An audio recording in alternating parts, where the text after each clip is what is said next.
Good evening, and welcome back to the Not So Perfect Bigfoot Show. Tonight, I have a guest with me, Tony Green. Tony is from Georgia.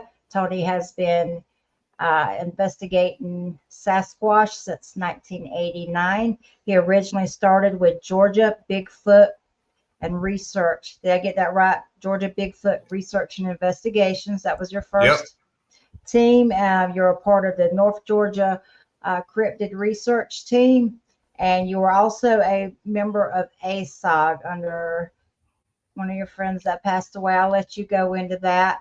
And before we get started, I'd like to say, just acknowledge some folks in the chat, if that's okay with you, Tony. Yeah. We have your buddy David Perdue. He says, "Hey, Tony. Tony has some great stories. Looking forward to it." What's up, David? Ohio. Hey, David. David's my buddy.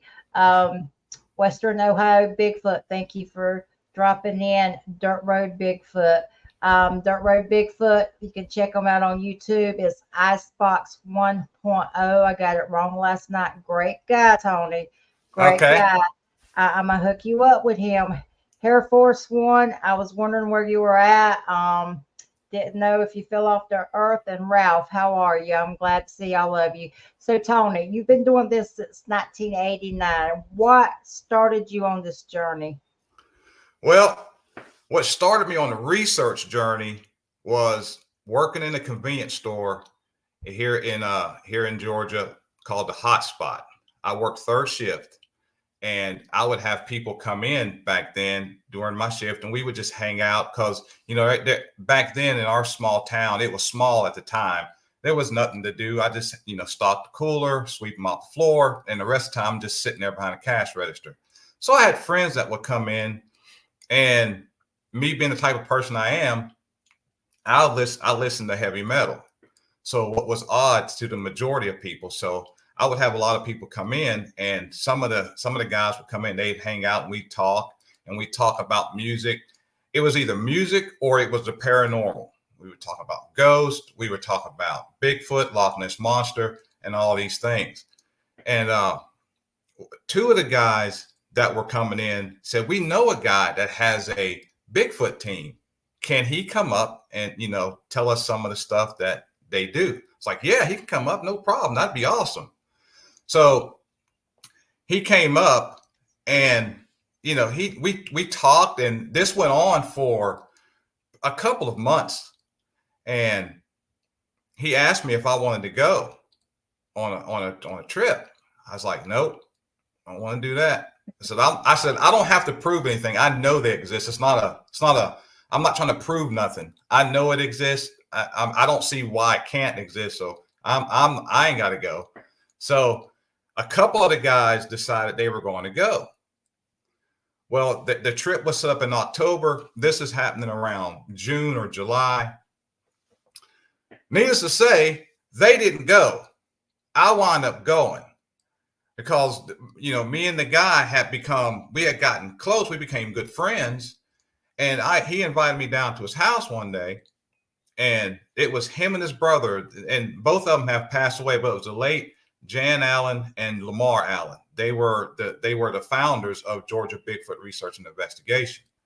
So when they brought me down there, his brother Lamar was on the computer, and they were, looking up all kinds of Bigfoot sightings, Bigfoot information. So I'm sitting there looking at this, and I'm like, "Man, that's a thing," because I didn't know it was a thing like that. I knew of In Search Of, I knew of The Legend of Boggy Creek, and one of my favorite movies is The Legend of Boggy Creek. But right up under that's The Creature from Black Lake. I used to love to watch that movie almost every Saturday night, late night or something like that, back in the 70s and early 80s and stuff. Good times. So there was never a doubt in my mind that these creatures existed. However, I didn't see myself going out looking for them. So I got to looking at that, and they, proceeded to tell me more about what was going on and how they did it and everything like that. And there was a location up in North Georgia that they go and investigate. So I was like, "You know what? I'll go." I said, "I'll go if the other two guys go." So come time to go, other two guys never went. and I went. And that trip was now at the time I was afraid of guns, believe it or not. I was terrified of guns. So that trip, not only did it get me involved in the Bigfoot field, but it got me started in guns and all of that stuff, what all that entails. And my first trip, like I the think right it was kind of friends. Oh yeah, the first trip, I think it was the second night, I got charged by a mountain lion. And I was like, I'll never come up here again without a gun. Okay, back up. Let's hear about the mountain lion, Tony. You can't just throw that in and keep going. Well, nothing really happened. It's just we went out on a night run, and back then, we didn't have night vision or nothing. All we had was flashlights, and to be precise, we had mag lights, and that was it. And I had a guy in front of me, and we were probably 10 to 15. I'd say 10 to 15, possibly 20 yards apart. So there was a guy in front of me with a rifle. I was in the middle. There was a guy behind me, and we were walking up this fire road. So we wasn't like in thick woods. We was walking up this fire road, and all of a sudden, you hear this thing coming at me, and you hear it. You hear it, and they were like, "Duck!" Boom, boom, boom, and it ran off. And I was like, you know what? Never again will I come up here without a gun. Never again. That was the only incident that I have felt like I was finna get eaten in any kind of situation. That's a good argument for 2A, Tony. Wow. I probably would have died that night trying to get a selfie. So anything really significant happened on that first time going out? Well, on the first time, other than that, I think I'm trying to think back, because this was like I said, this was 89, 90. I think we had some sound, some like, walking around the camp. And I think it was the second trip when I saw my first footprint. I think that was the second trip, because the first trip, I just did not know what I was doing. Heck, I ain't never been camping like that before. So I'm wanting to say it was the second trip that I found my first, well, I didn't find it, but I seen my first footprint. During the first trip, there was a lot of just circling the camp. I'm trying to think if there was any sounds other than circling the camp. No, it was just circling the camp. And there are a lot of teaching, like, this is what they do. This is how they act. This is how they respond. This is how we respond. Kind of getting the learning the lay of the land. So the second trip we planned, that was in October. The second trip we planned in April. And that was when I seen my first footprint. So to set this up, we had, again, the circling of the camp. We would go out. We would go out probably around 8 o'clock at night, and we would, go off in these different trails and stuff. And we'd be out there till like midnight or so, just out in the woods. And when we would come back, these things would start circling the camp. It was like us being out there drew them to the camp. It's like when we went out, it was a strategic. We would go out with the purpose of drawing them in, not necessarily going out to see them or to look for them, but to go out and draw them in. Because when we were talking, we were loud, and we would come back to camp, and we'd be sitting there talking, and they would circle the camp. One strategy we had was, when we heard them circling the camp, do not acknowledge them. Because Really? Not acknowledging them, they're curious. They are curious just as much as they're, I don't want to say afraid, but just as much as they're timid a little bit, their curiosity gets to most of them, because they come in because they think you don't hear them. But when you draw attention, like if you're in camp and one's around, he's circling you, and you look at every turn and every bush you hear, they're going to stop and they're not going to get any closer. But if you're just going on your business, they'll be right outside the light radius. And the key thing is just, don't acknowledge them. If you can get something that, if you can get a picture, get it, but get it nonchalantly.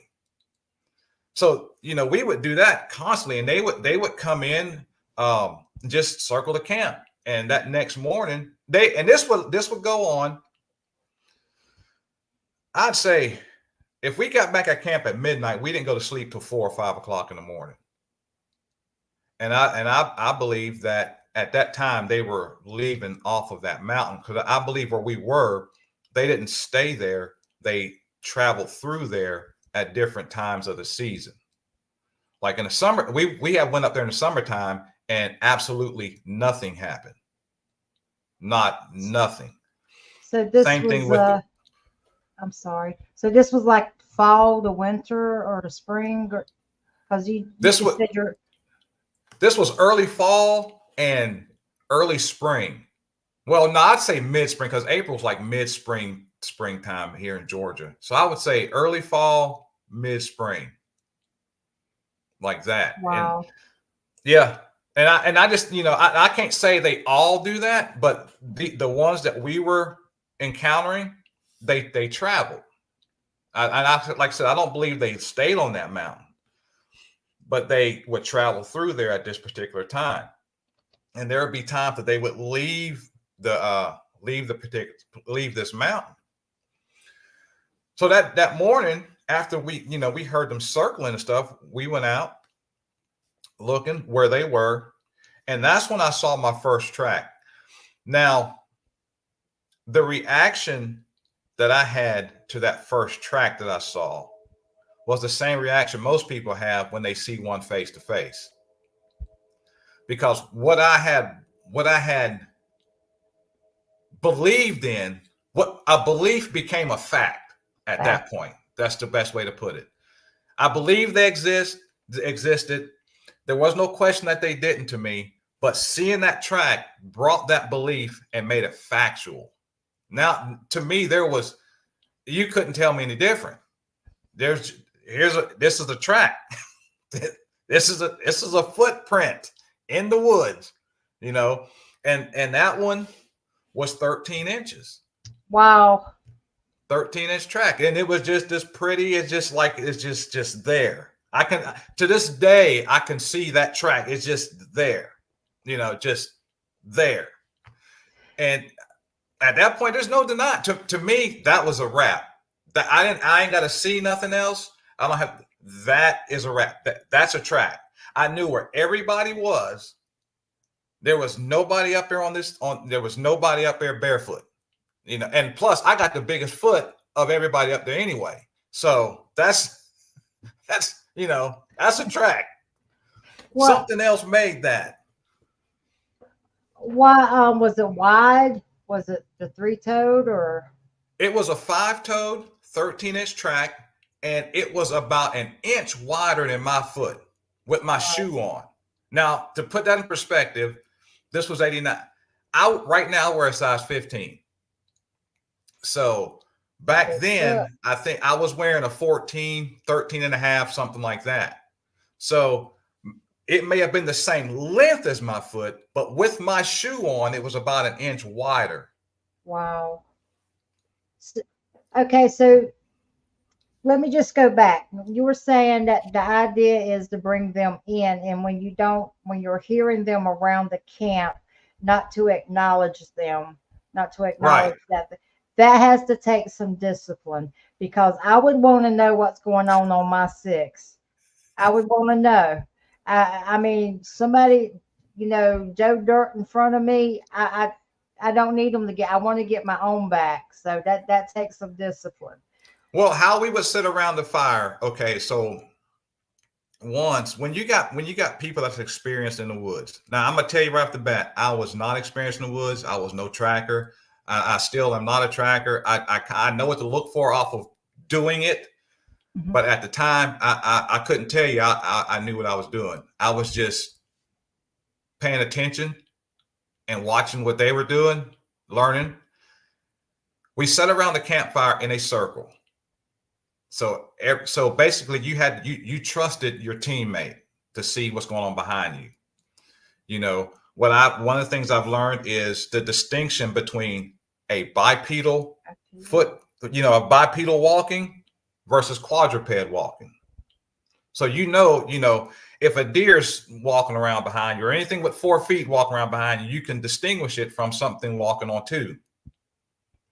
So if you got something walking on 4s creeping, that's a cat. You do something about that. Get that out of there, because that's trying to get the weakest one. Okay, so we can't deal with them.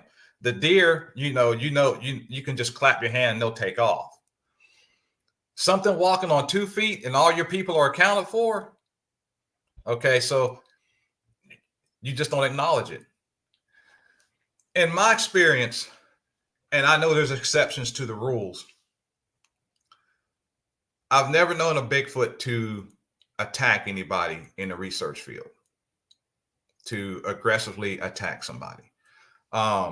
I'm not going to say there have not been times where they have attacked people, even besieged people. But as far as the rule of them, you camping out and they just attacking you, I don't have any experience of that happening to us in any research type. Now, like I said, it depends also on the person. You got to watch each other 6. So when you're sitting around a campfire and you have, you got your campfire light, but then you have your lanterns and stuff like that. You got the camp lit up. So, and you're sitting around. Nowadays, it's a lot harder to do that because like nowadays you have, campers, you got generators going. The light radius is further out because you got a larger amount of people out there in the woods. And that leads me, segue into this right here, is that when you have large camps like that, sometimes people will camp away from the main group. And those are the people that will have the experiences, like the tents being touched or stuff like that, because they're separate from the group. It's not that the Sasquatch is going to attack them. The Sasquatch feels more comfortable because it's this person's by themselves. So you got to watch that and be knowledgeable. And one rule is don't go out by yourself, because you never know what might happen. You never know. So if I always say, if you're going to camp by yourself, camp close enough to the main group that if you hear something or something's going down, you can holler and somebody can get to you quick without trying to figure out where you are, because them seconds, can make a difference. So when you found the footprint, so you guys went to sleep, woke up the next day and the print was there. Did you hear anything there, or was there?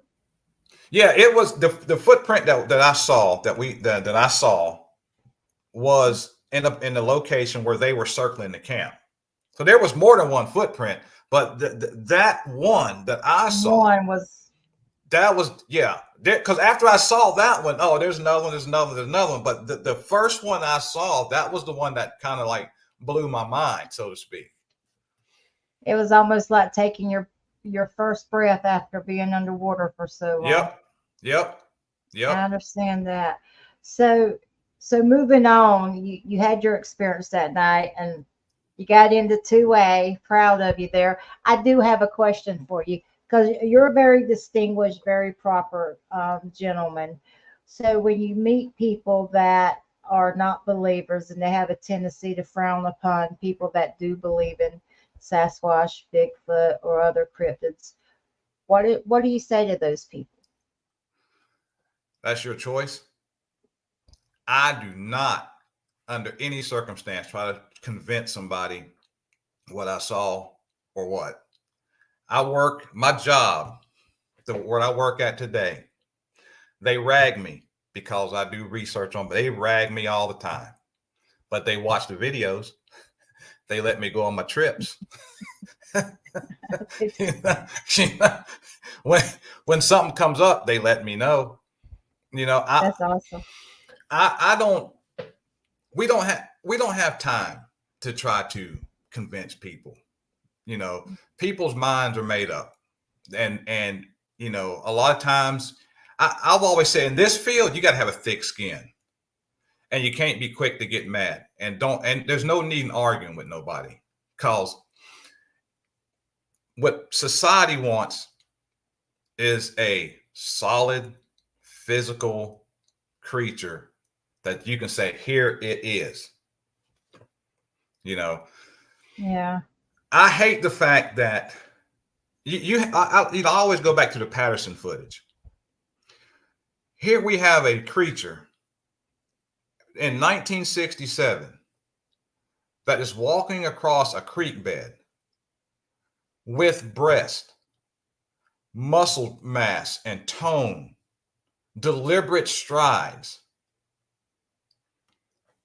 They modeled Chewbacca from Star Wars after that, and it's nowhere close. And if people are not going to believe that, they ain't going to believe nothing you tell them. And another thing I really believe is that people just want something to poke fun at. They just want something to poke because it didn't happen to them. Also, what hurts the Bigfoot community, and it drives me crazy, is this competition. We don't have factual evidence. We go on theory, we go on stories, we go on eyewitness accounts. But as far as having a physical creature, we do not have. What do you think about? Go ahead. I'm sorry. And there are people out here that are making fakes, and it's diluting our community.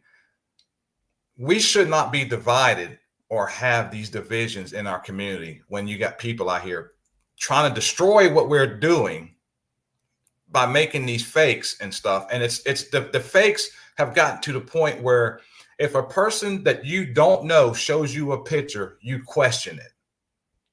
And that's because of all the fakes. When before a person that was shown, when I started, if a person showed me a picture of a creature and said, I've seen this here, I'm taking him at his word, and let's go check this thing out.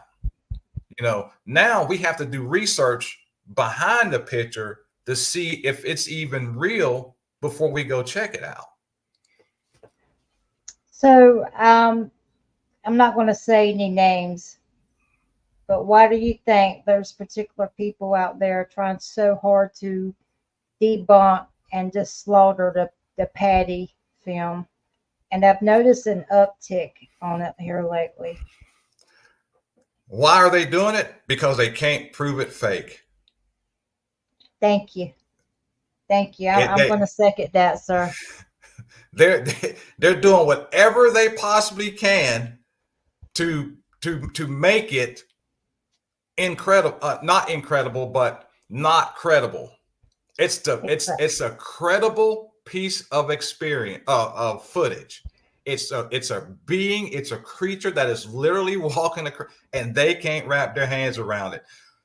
They don't want to be a part of the community that gets ridiculed, so they want to join the masses and say, no, that ain't real.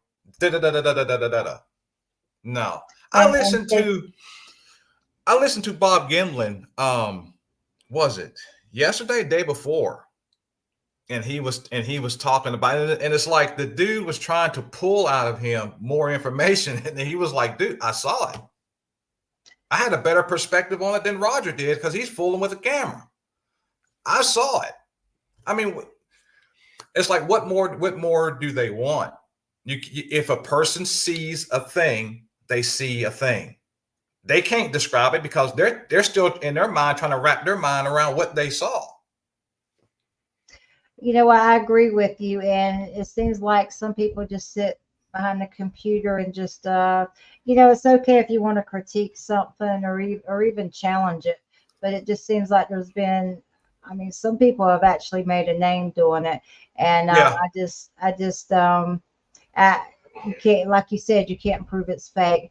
And I just wanted to put that out there because I think it just seems to be an uptick. And if you don't believe in it, that's fine. But I mean, it's just like, just get off the merry-go-round for goodness sakes. You've spun that wheel. So. And here's something that I've been thinking about too. And I think a lot of us in the Bigfoot community has our hand on the pulse of this. I think the uptick in these people putting out fake stuff is because our government has them, knows they're there, has land that is quarantined off for these beings. And they're I want to say blurring the lines because they're not ready for the public to be exposed to them yet, because they're still trying to understand them. So sorry I took you off the subject. We were going back into your research and your experiences, and I didn't mean to derail you, but sometimes you all right? Like I said, it's a conversation. We're liable to go anywhere. That's why I said right. It's not an interview. But there's actually so much more about you and I keep side railing you. So I'm gonna hand it back over to you. And once again, I'm sorry. Just wanted your opinions on that. Ain't no problem. I enjoy being here, and I enjoy talking about it. Talking about this topic and stuff. And as far as my research goes throughout the years, the expectation, there's a lot, and I get this from especially a lot of people that don't believe in Bigfoot, is that every time we go out, they assume we're seeing a Bigfoot or something's going to happen. Okay. I've been doing this since '89. So that's a little over 20 something years. And I've only seen 2, and one was fleeting. I've seen 1 track. So it's not that everything, there's been more, I can say more often than not, it's been just a camping trip than stuff happening.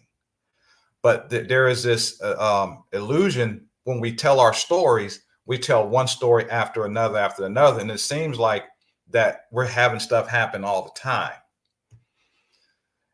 From the time I saw that track to the time I seen my first one, that was probably 5 years apart. Within that time frame, there's, sometimes some of the trips were just nothing happened. Nothing at all happened. We'd go out in the woods. Fellowship. Yeah, that's it. We had fellowship. We had a good time. We talked about it. But as far as a squatch coming around, nothing. There were more mosquitoes than anything, but no squatch. None of that. I agree.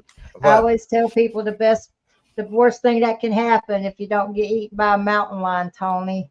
Right. The good food and the friendships you make along the way. That is it. And that's one thing about the Bigfoot community. You have people from a multitude of backgrounds that come together, put outside differences aside, and is able to come together, communicate, have effective fellowship, and research a creature that the majority of the world don't even believe in. And it's awesome. It is awesome. So Brian Barber says, you are right, Tony. Bigfoot on the brain is real. Eliminate the possible before jumping into the improbable. Did I say that word right? Because yep. I will slaughter a word and a name, sir. That's all right. So you went 5 years before seeing your first one. It was this the one that was fleeing from you, and you say fleeing. I say fleeting as in. All right, so where we camped on what's the place in North Georgia is called Taylor's Ridge. I'm a minute to give the location because right now the location is full of campers, full of people going through this trail. I don't even think they're there anymore. But we were camped out up there, and we camped on a ridge. So we would go down this ridge into what was called Jenkins Gap, and it's when you go down the mountain. So as you're going down the mountain, you're going in a zigzag pattern like that, and you come down, and it's just like almost like an open field down there. So it was me and two others. Now, I at the time I had a shotgun, single shot shotgun, and it had bird shot in it. Okay, just for the snakes, basically for the snakes. So in the other two, they had, one of them had a rifle and the other had a 44. So we get down there, and as we're walking, we're talking and everything. And I happen to look, and I'm trying to give you my direction, but we're looking in the camera, so it ain't gonna be right. But I look to my left, and I see this thing take off, and I did not think safety whatsoever.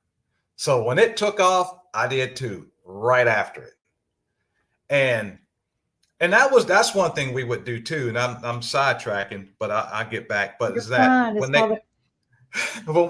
they came around and we got a good location, we would chase them. We would take off after these things.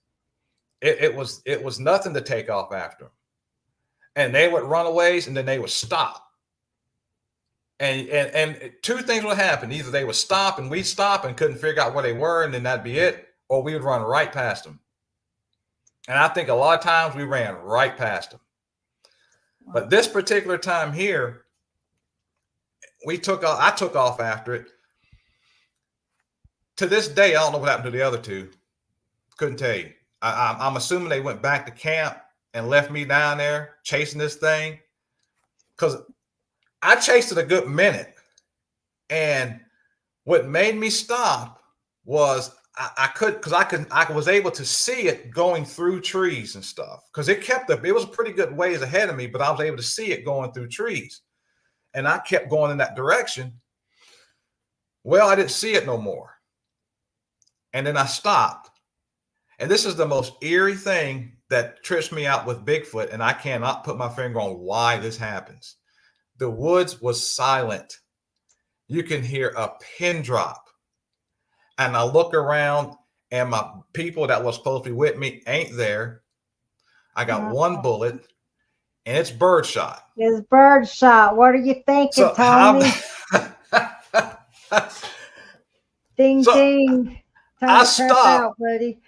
I stopped, and I just hollered. I just hollered. I said, listen, I am not finna run back to camp. And I said this out loud.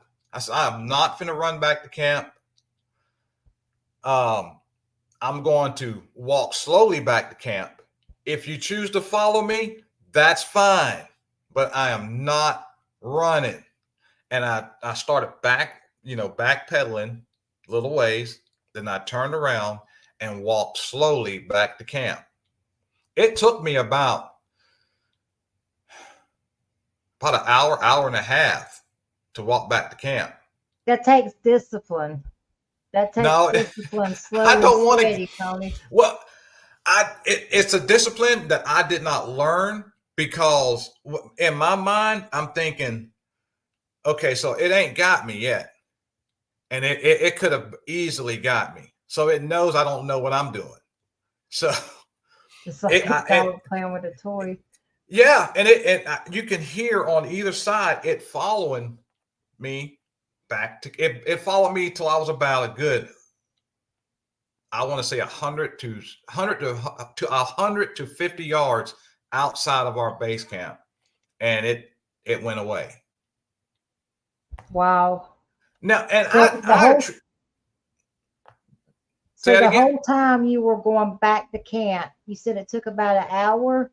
Yep. It was silence. Yep. And you can hear it. You can hear it. You can hear it like pacing you.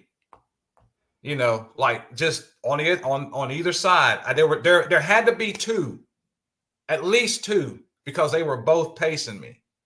And what I mean by pacing me is I didn't hear him constantly, but every now and again I would hear him step. And I'd be now during the time I was talking to myself too. I was like, look now, oh Lord, get me out of this.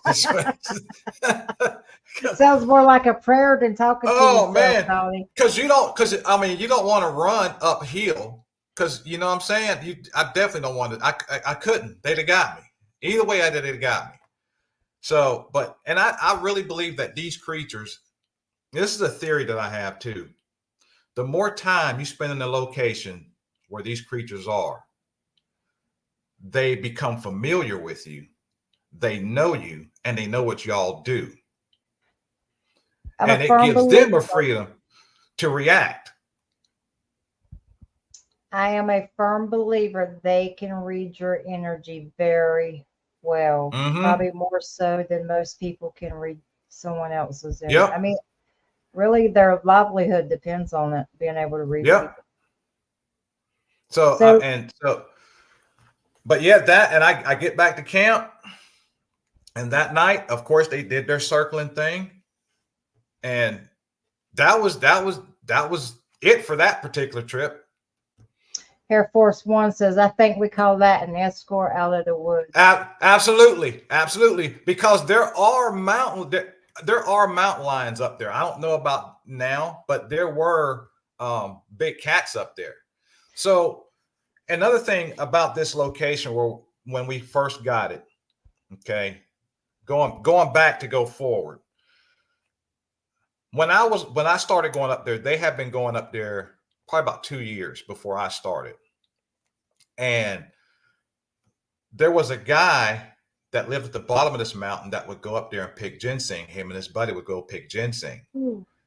And this particular day, his buddy got sick. And so he didn't go. He told him, I'll meet you up there. Just go on. I'll be up there in a few minutes or a couple hours or so.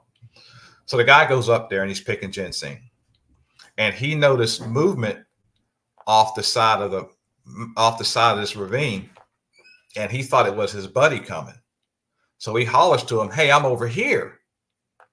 So he said after about 2 or 3 hours, he knows his buddy hadn't gotten to him yet.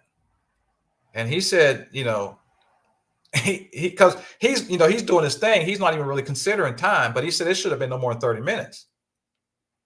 And he said when that thought hit him, the hairs on the back of his head stood up, back of his neck stood up. And when he looked, this thing was standing there looking at him. He said it was probably anywhere between 8 to 9 feet. It looked like it had been injured, because it had like it was dragging its leg behind it as it was going up the thing. He said he couldn't move. He was just, until this thing out of sight, that's when he moved. That's when he took off. So it's saying that it was watching them. I'm sorry, it was watching them. Yep, stand there watching him. And that's what, now they will do that. They will watch you. They'll watch you for a long time. If you're ever, all right, so let's say this, I'm gonna say it like this. If you're ever out there and you're researching, okay, and you feel like you're being watched, but you ain't seeing nothing. The birds are chirping and all that. Because sometimes the wood sounds don't stop. Sometimes the wood sounds are still there. But you're out there and you're doing your thing. You're looking around. You're checking everything, and you hear a grunt like a huh, like that, and then you don't hear nothing else, and it's been watching you the whole time. It's just got tired of looking at you. I'll tell you something that happened to us about 2 weekends ago. This was in Uwharrie. We went to a place where my husband and his friend Lynn were actually screamed at, and it was really close to them. They didn't see what it was because it was so dark, but they didn't like it. They went back to camp. So we went back 2 weekends ago, and we were about 30 yards from a creek. No crickets. Nothing for hours, and I had this feeling in my gut. The first probably 30 minutes we were there, it was dread. And then it left. But it was like the whole night, nothing. And we were like, well, there's got to be a reason for this. So we hiked out of camp about 100, 150 yards, crickets. I mean, night sounds, frogs. Went back to camp, nothing. It was wow. crazy. Yeah. That's what I said. Wow, I'm ready to go home now. Yeah. That's when you start talking to them. Just like if they're, because they have a language, but they have a language. So let's go into that. If it's quiet like that, and you sense, all right, what do you want? What you doing? You know, just start talking. See, because what's going to happen? It's either going to leave, or it's going to start communicating back, or it's not going to say nothing. You know, but yeah, because they mimic. And that's something that is something that we encountered, was them mimicking. Because there'd be times we'd be sitting around the campfire, and like I said I never heard them vocalize. And what I mean by that is I didn't ever heard them like holler out, or like their chatter. But there were times where we would sound like we hear voices, like off in the distance. Now, I have always attributed that to ghosts. If I hear some voices out there, and especially if there's a cemetery around, I attribute that to ghosts. However, it could very well be these creatures imitating what they're hearing around a campfire. You know, just and all that. You know, because they're not going to understand what we're saying, but they're going to try to imitate what we're doing, so to speak. So let's get back to you. Were escorted out of the woods while you was praying to baby Jesus. I understand that. so I mean, so you stayed at camp. You weren't intimidated by that. No, I've like I said, the footprint has that affected me like if somebody would have seen one face to face. I have never had a fear of these creatures. I've never been, you know, I don't know. I can't explain. I'm just not afraid of them. There was one instance where I told you about the grunt. Now, this was the only time I pulled my gun out, because we're walking down going to that same location. We were walking down the trail there. Now there's no wind blowing. There's not even a breeze going. And I hear this tree boom, just, and the ground shook when it hit. And I'm like, now I know, because I was with another guy. So I was like, now I know that is not a warning thing. That's the first thing that came to my mind. So I pulled my gun out at that point, and I looked at him. I said, we got to go look at that. We got to go check that out. Yes. So we go on down there, and we find the tree, and it looked like it was pushed over. I'm not going to say it was, but I can say this: there was no wind. It was not like dead. It was a substantial tree that was like pushed over. You see the roots and stuff that done come up and just boom. And we looked around the tree, didn't find any footprints, no impressions, nothing. So he's sitting on one end of the tree and I'm sitting on the other end. And so we're just kind of sitting there listening, trying to figure out if we can hear something walking off. And I guess we've sat there for like 15, 20 minutes. And we heard whoa at the same time. Now, it's one thing to hear the whoa, right? The flow. It's another thing when it sounds like it's right next to you.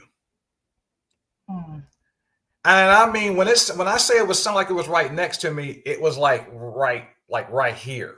Wow.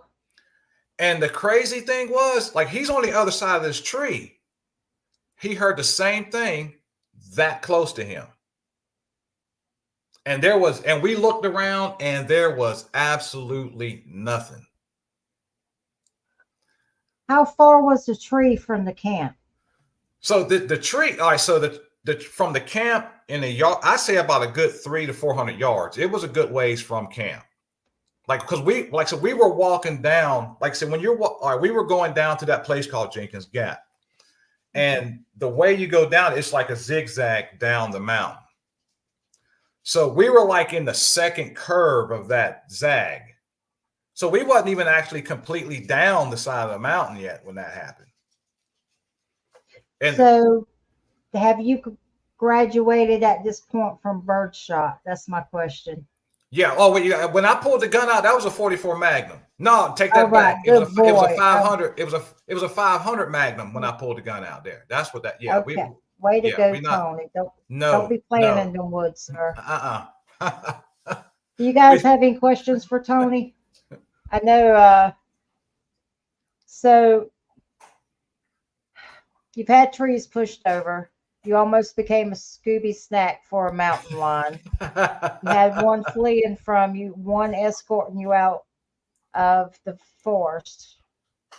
And that's what they were doing. They were like, Tony, you got to go home, buddy. Yep. So what happened next? All right. So I guess it was probably about 10 years after that. No, it wasn't that long. Might have been 2 years. So one particular time, this was not an expedition. Okay. I had it was my father-in-law, mother-in-law, my ex-wife, and my son, he was probably two years old at the time. Mm-hmm. We went up to this location in the same area, but it wasn't on this mountain. It was down in this like swamp area. We call it the swamp, but it was really like a little creek that ran along a little path there. We went up there to camp, just to camp out. Because up there's it's just awesome place to camp. You had a natural spring and all that going on. So we set up camp and we're camping. Now this set up what happened here set up another time in the same location with an investigation because of what happened here. So we're up there and me and my father-in-law sitting around the campfire and we're talking and we're loud and we're cutting up, talking about past experiences, past investigations, different ways people have reacted. And he was funny. He would have you literally in stitches. So we're laughing and cutting up and we're loud. Well, my mother-in-law, my ex-wife, and my son, they were going to go to bed. So we decided we're going to walk around to the creek and sit down there away from the camp so they can go to sleep when we go down there and talk. Well, we're walking down there, just talking away, and we go into this bend that goes down to the creek. And this bend is like, I guess, where people might have take boats down there or what have you, just a little curve that goes down to the creek. And as we're walking and tooling along, this thing steps out of the brush out into the curve as we're walking toward the curve, and we stop. And I don't know if it was expecting us, because I know we was not expecting it, but it when it walked out, you can see it and it starts swaying. Yeah, doing that mess and all that. Like and you can see the eyes and stuff glowing, and it was like a emerald green color, just almost like the same color of a deer headlights, but it was reflecting from the camp light, and it blew just and turned and walked off through the brush. And when my father-in-law, when he seen it, he was about to draw down and he was about to shoot it, and I said, no, don't shoot, please don't shoot this thing, don't shoot it. Because we got to get out of here if you do it. And I don't think we're going to make it. Because what I have learned throughout the years is they are never alone. Never, if you see one, there's others. And more than likely, when he stepped out, that was probably a distraction to get the others away from there. That's wow. That is incredible. So now, did your you said your father-in-law, Uh-huh. did he go in denial about what he saw? No, because he's the founder of the Georgia Bigfoot Research and Oh, Investigation. wait. I'm sorry. I'm sorry already. Yep. Okay. I'm not the brightest crayon in the box. A while ago, I said, do y'all have questions for Tony? They have wrote a book in this chat. Are you ready, buddy? Yep. This question. That was actually good that he didn't shoot that. Was there more you wanted to add to that?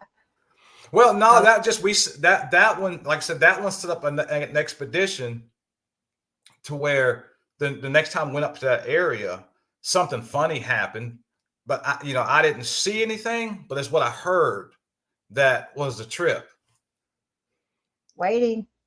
All right, we go back up there. This is probably a year. This is probably a year and a half later. We go up there, and we set up camp.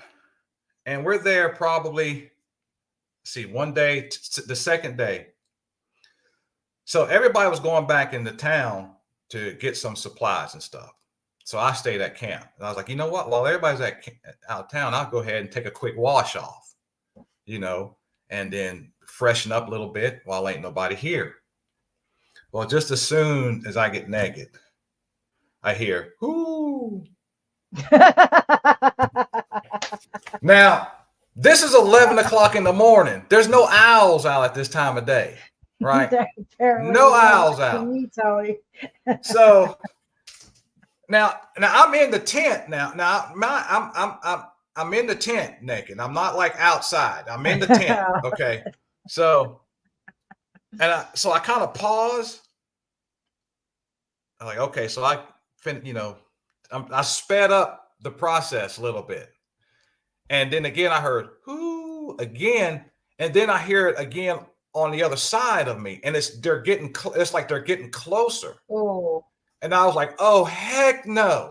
So, so I quickly get all the soap off and I wash and I go get in the car because I'm not finna get caught.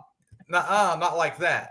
So, but I get in the car and nothing ever showed up. Nothing ever happened. So, I don't know. I'm going to say this. I don't know what that was, but I believe that they were there and they seen a vulnerable moment and they were seeking to capitalize on it.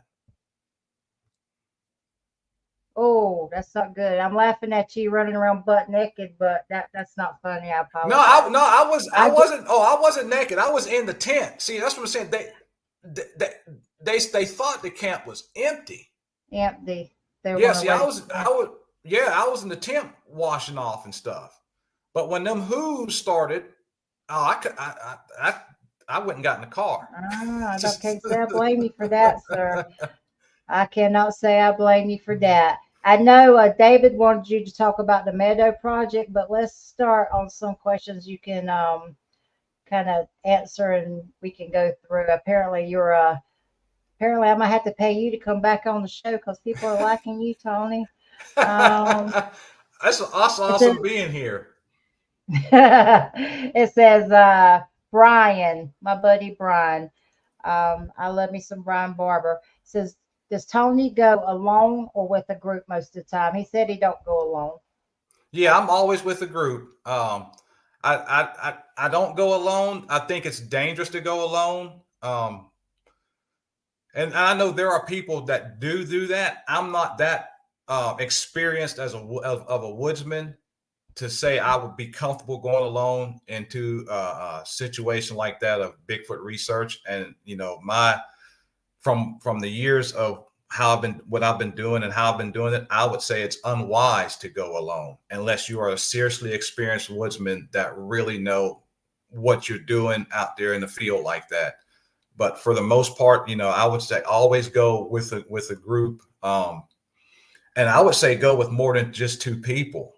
It's just sound wisdom because you never know what might happen. You know, the woods are the woods, and they're unpredictable and they're dangerous, and things can happen. You know, you can fall, get tripped up or something, bit by a snake. Certain mosquitoes carry diseases that can affect you. So it's always good to be in a group when researching.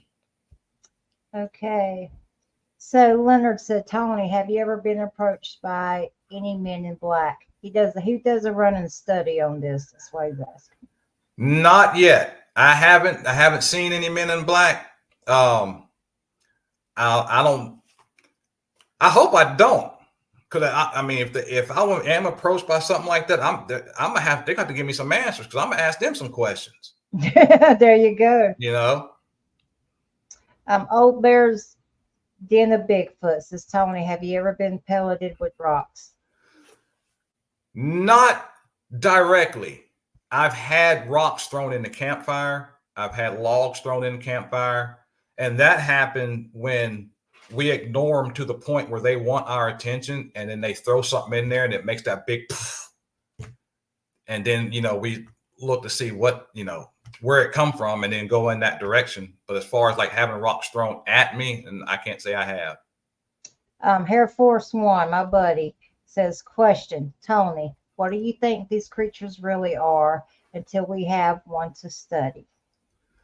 I think we're looking at a bipedal primate, and I would say more intelligent than your silverback gorillas, not as intelligent as man. And the reason why I say that is because I haven't seen where they are building tools and constructing fire. So that shows me a limit on what their intelligence level is. They do have reasoning capabilities. And I just saw, I think you might have posted it. Or might have been on the news, where an orangutan had a scar on its eye. And it took a plant, chewed the plant, and got the saliva from its mouth and the plant and put it on the scar. And within 1 week, the scar was healed. Wow. That's an orangutan that we know exists. So imagine what a Sasquatch knows if an orangutan knows to bandage its wounds. So, you know, I just think they are, and this is, you know, theory based on what I have seen, is that it is a bipedal primate that is soon to be exposed to the world. When you say soon to be exposed to the world, you think that they are going to acknowledge them? I believe they already have them. I believe they are already in study of them. And I believe once they figure out whatever they want to figure out and be known of, then it will be released to the world. You know, for example, we see a gorilla every day, and it's nothing to us. Okay. But from the first reported sighting of a gorilla to its capture was 150 years. Did not know that. So, you know, and then we learn all that we learn of a gorilla, mainly from Jane Goodall, who spent time with them. And that's not even 100 years ago. So let me ask you this, and I get a lot of slack for saying this, but it's just how I feel about it. Mm-hmm. What is the end game? Because they don't need our protection. They have done just fine without us. And literally, as people, everything we touch and we promise to protect, we destroy. I'm like this. I look at it like this. It's a creature God created.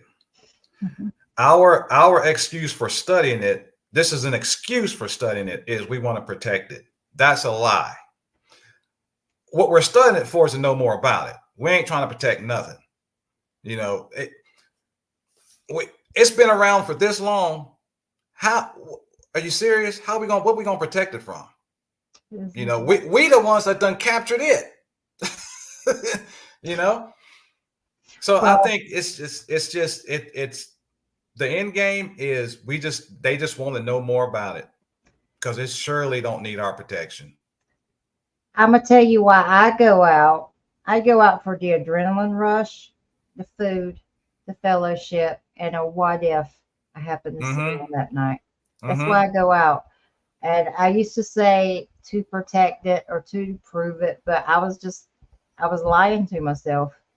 I go Mm-hmm. out for the fellowship, the experience, the adrenaline, and the what if.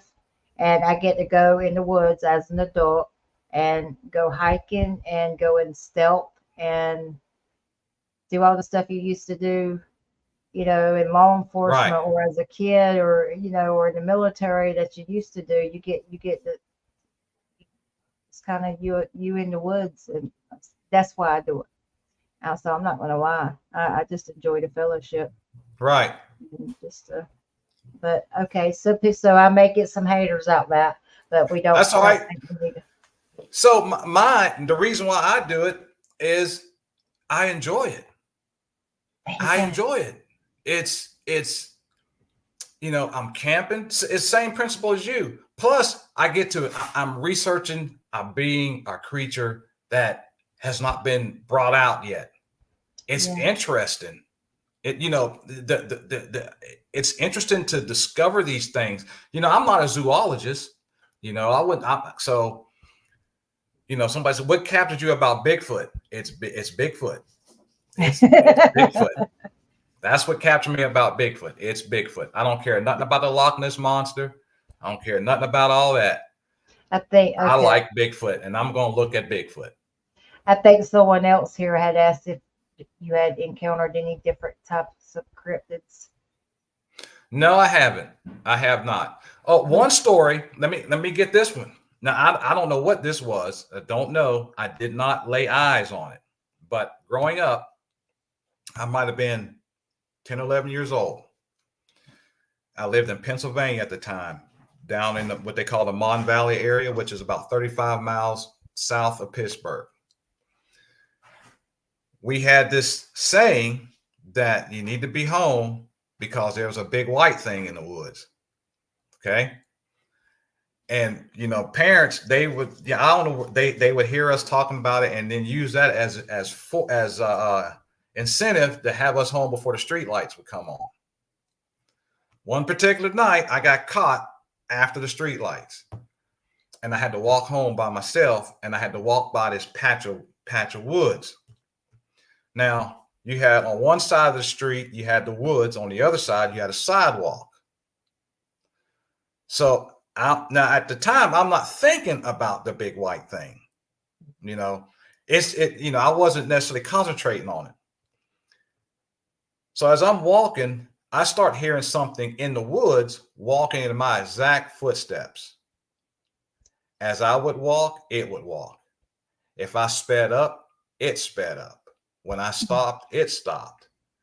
So I got that bright idea to walk fast and stop all of a sudden to see if it would, overstep. And sure enough, I was walking fast and then stopped all of a sudden, and it said, and I screamed and took off. I did not stop till I got home in the bathroom. Tony, you hit the soprano note, didn't you? Yes, I did. I don't know what it was because I did not look that way. I did not look behind me. I did not care. I was gone. My dad, because I come through the house and I'm hollering the whole time. I went straight through the house into the bathroom. My dad, there's no sympathy. He said, "Boy, what is wrong with you?" I said, "There's something in the woods, the big white thing." He said, "I told you to have your behind home before the street lights come on." Oh, makes you wonder now that they knew something you Yep. didn't. Yep. That's wild. Okay, that's a wild story. Thank you for that. So my adorable love bug husband, Johnny Jackson, joined us tonight, and he says, "Have you ever seen? Stop it. Have you ever seen any? You ever seen any orbs or lights during these encounters?" I have not. I have not. Now and this is where there's a I want to say a tension, but there are those in one camp that associate Bigfoot with UFOs and supernatural in that aspect. In my experiences, I have not seen anything supernatural attributed to Bigfoot around my personal experiences. I'm not going to deny anybody else's or any other phenomena that may occur with Bigfoot. In my personal time, I have not. Okay. Now, the one time that I did see something, and was with ASOG. We were out in a location, and there was no light. We had the flashlights off because it was tripping me out, because I was like, am I seeing this? There was a light in the woods. There was nothing giving this light, and it was just a ball of light. And I'm looking at it, and I'm looking around, and I'm trying to see if there's anything, and there's just this light just sitting there. It's not a reflector. There's nothing to, it's the light. It shouldn't have been there. Shouldn't have been. That's the only experience I've had with something like an orb or something like that. I'll add to that. My husband and I at separate times at the same place seen something similar to that in New Warwick, and I'm like, there's no street lights between these two mountains. Mm-hmm. I mean, nothing there. But Richard Farabee with BFFG also had a similar experience in the swamp in the middle of Florida. There was no way there's a street lamp in the middle of that swamp. Right. Some high strangeness and strange things happen. And I know some people wanted your contact information. We'll see where that goes in a minute. So Brian Barber, he says, does Tony use food to bake them in? We've tried food, mainly peanut butter. However, that yielded no results for us. Now, I do see where others have used apples in peanut butter and have gotten great results. For us, we didn't. Now, what I believe brings the best results is when you're cooking over that fire, and that smell permeates the woods. My goodness, that stuff smells good. Bacon. You can't get no better than that. I mean, so that's you can't get no better. If they're there and they smell that, they are coming. They are coming. Wow. Okay. So Air Force One, I love. Are you ready for this one, Tony? I'm ready. I love Air Force. Do you think these things could merely be just alien pets? I love them though. I have to ask. Now let me like thinking about that.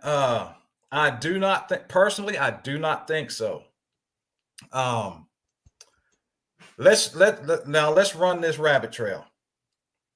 I believe if they were alien pets, they would be a whole lot more intelligent than what they are right now. From the definition of an alien being a far more advanced civilization than our own, who is able to traverse the universe, go through wormholes and all of that, I would imagine that their pets would be ridiculously smart, and they would not be hair covered walking through the woods. I couldn't see that. So, Brian, no. Air Force One said even an owl can respect the size 15 feet.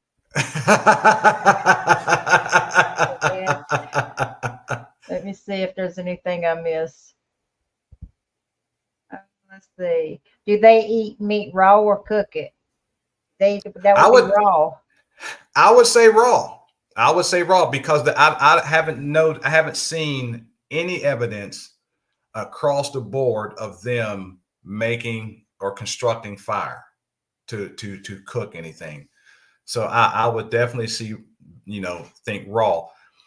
And now there's been some reports where people believe that they eat raw deer or something like that. I have a problem with that because I believe they eat more like your berries, your like coyotes. Yeah, and fish. And you look at a grizzly bear, as big as that thing gets, it doesn't really eat a lot of meat. It eats a lot of like Berries. berries and stuff. Now it has a fit. It eats fish, but not necessarily. And I may be wrong. I may be wrong, but I haven't, seen the reports of bears eating like elk or anything like that. So now I think a Sasquatch falls in that kind of category of it may eat fish, maybe a small rodent, and berries and not branches, but green things like vegetables or something like that. Standing Stone, 1976. Lord have mercy. The IRS will try to tax them Sasquatches so they keep them. My goodness. I have comedians in the chat tonight. Fun.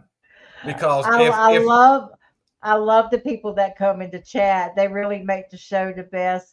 If the government was able to tax a Squatch for its land, it would be taxed. Yeah, you will own nothing and still be happy. That's it.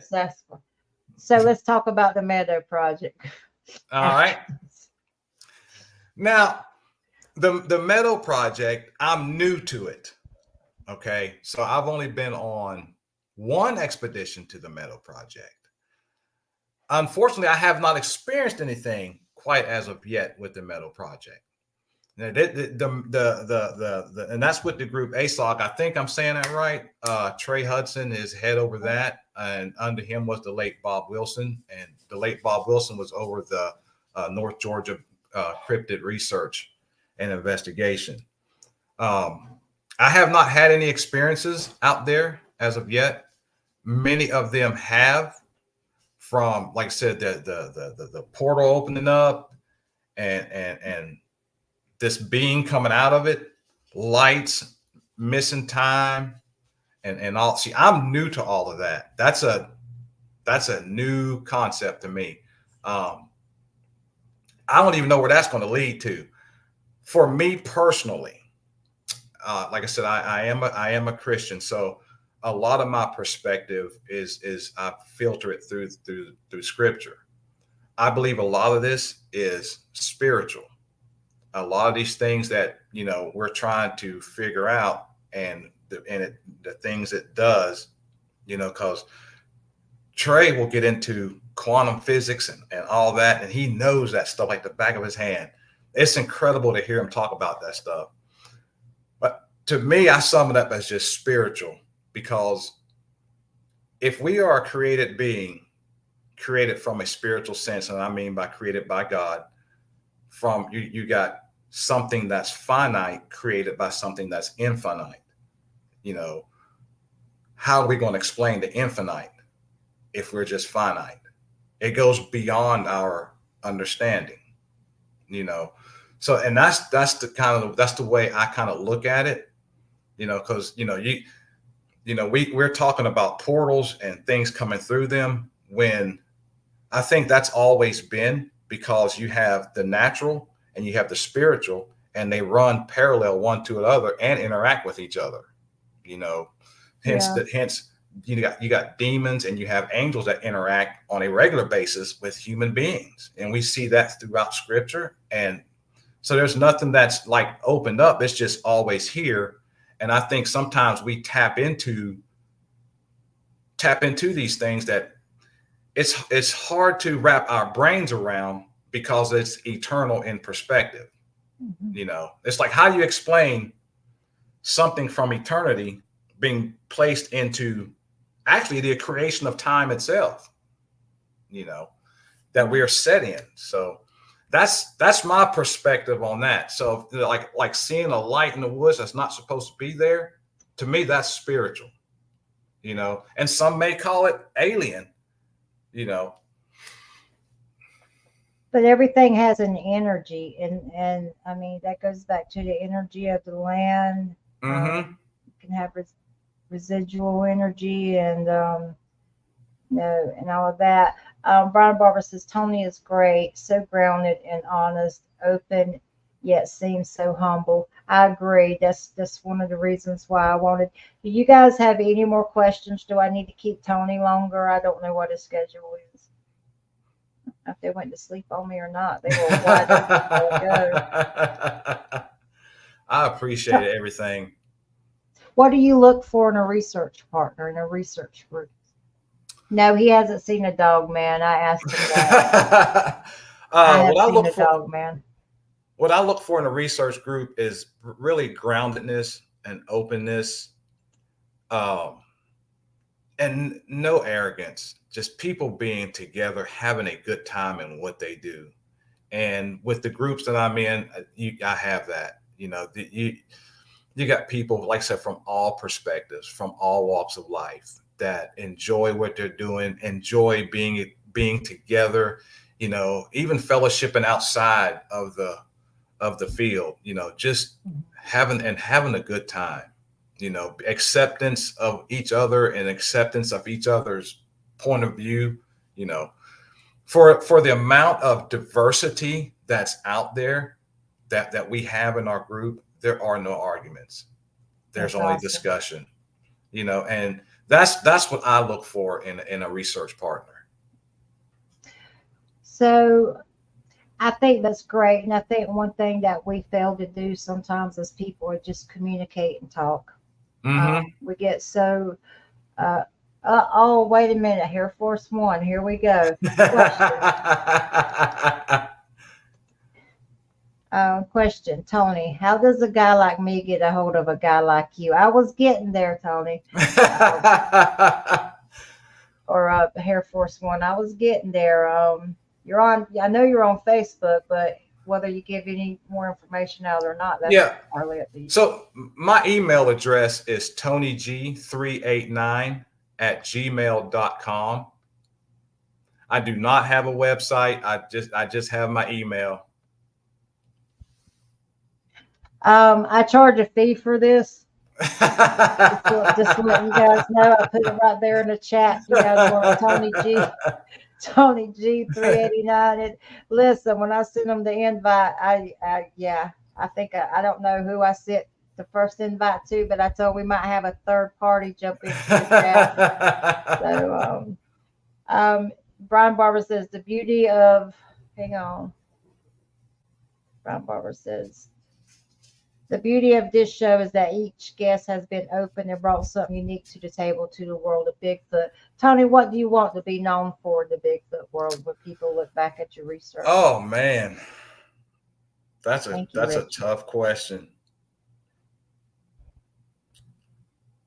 Not being afraid to address the topic, and being humble with addressing the topic. I can't say I'm anybody great or that I have an astronomical wealth on the subject. I'm just a piece of the puzzle. And it's just exciting just being a piece of the puzzle. You know what I'm going to remember you for? What's that? Mountain lion bait and not getting a selfie with the big kitty, buddy, because I'm a crazy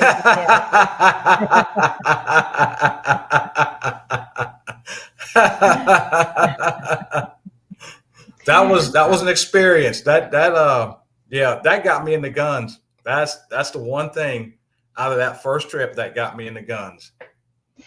If I was escorted out the forest the way you were, I'd be carrying a slug. That's all I'm saying, sir. Here's the thing. They knew my shortcomings, so I think they kept me from anything else trying to get me at that particular time. So you think they were kind of protecting you? What now? We didn't cover this. Another theory I have is they will protect you if they are around and there's other wild game around. I believe they keep the wild game away. I do believe they're very protective of children. And of course, there's an exception to every rule, but I do believe they are protective of children. Like if you like, because a lot of hey, two things. When we've had kids on our expedition, and they came around sooner. when we have not tried this, this is something that I'm wanting. I've been thinking about trying to go into an area where they are. Is that having a child, and not like, but like kind of like you snatch a child, but not like snatch, but like pull them by the arm and see what these things do. Now I got grandkids coming up, and they're getting Bigfoot ready, so we're gonna I'm gonna try to work them into it some kind of way. But I believe they're very protective of children. Like I said, the kids we had up there with us, they were, 10 or 11, and their dad was in it. So it wasn't, and when they would, we wouldn't let them go out by themselves. We never let them go out by themselves. When one went, there was like 3 or 4 adults with them. And what they would do is when we had kids in camp, they wouldn't come as close. They would keep at a distance and circle. When there wasn't a kid in camp, they would get in closer. So that leads me to believe they do have there's a protective tendencies on children. It's interesting. I'm not going to let the show end on that tender moment. I got to put David Perdue up here. I will always remember Tony as the man that chased Bigfoot through the woods.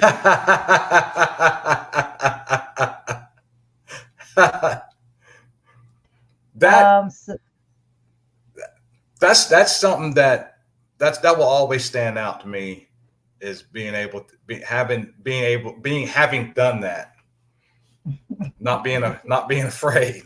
That might have been naiveness on my part, however. Okay, my very, very dear friend, he's my BFF in the Bigfoot world, Richard Farabee. He says Native American lore says they can take children. Yes, that has, I've heard that, and with everything I question it, like, why would they take children? Would they see the child as being in danger or in some kind of harm in order for them to take them? So there's the why, but I have heard that before. Okay, so if you I'm trying to take that off, and I just put it right on back up there. So at the end of the show, now we'll stay on if you want to. If you have anything else you want to talk about and get it out there, this is your show. We'll go on as long as you want. Is there anything else you want? I can't think of nothing off the top of my head as of yet. I'm sure there's more. Well, you can always have a part 2. I told you before you came on that the chat was some of the best people one of the best chats that I could ask for. They're really good people, and they really enjoyed you. I do want to say, you guys, if you haven't check out Dirt Road Bigfoot. If you can't find Dirt Road Bigfoot, look for Icebox 1.0. The Caffeinated Cryptid jumped in. Check his show out. I'm sure he doesn't need my help on that. He's got a lot of people out there. BFFG, also Sasquatch Encounter Brigade podcast. I can never say that. And Tony, you want to go ahead and put your groups back out there and how they can find you, sir? Yes, North Georgia Cryptid Research, and ASOG. I think it's Anomalous Studies something. It's Trey Hudson's over it. Trey Hudson. There we go. All right. I can't think of that ASOG part. ASOG. I remember it by that group that used to go out in Vietnam, the SOD group that used to go and they just clean house and clean clocks. Yeah, that's how I remember it. So at the end of each, and I read a lot of books on them. Sorry. At the end of each show, sir, I give someone a moment to pay tribute to someone. It can be one person or many people. Do you have someone you'd like to pay tribute to? Yes, I definitely want to pay tribute to the late Bob Wilson. Um, I met Bob in 2011, and he has been a tremendous friend, tremendous mentor. Uh, him and his wife have been just tremendous friends to us, and he is a staple in the Bigfoot research field. And I just like to say, I love you, Bob. I appreciate everything that you have done for me, taught me, showed me. Um, and you will be missed. You will be missed. I will also like to pay tribute to my brothers, Lamar Allen, Jan Allen, and Jack Jackson, who were the heads of Georgia Bigfoot Research and Investigation, who brought me into this field of research. And I just like to say we miss you, and I wish you can see how big and how wide the Bigfoot world and community has grown. And I just want to say I love you. And again, thank you all. God bless. Oh, I look forward to having you back, and I hope you do come back. I'll have to bribe you with some brownies or something. I will definitely love to come back. It's been an honor, and I thank you so much for having me. I had a great time. Well, thank you. That's my end goal. And you have a blessed and wonderful night, Tony. You too. Bye bye.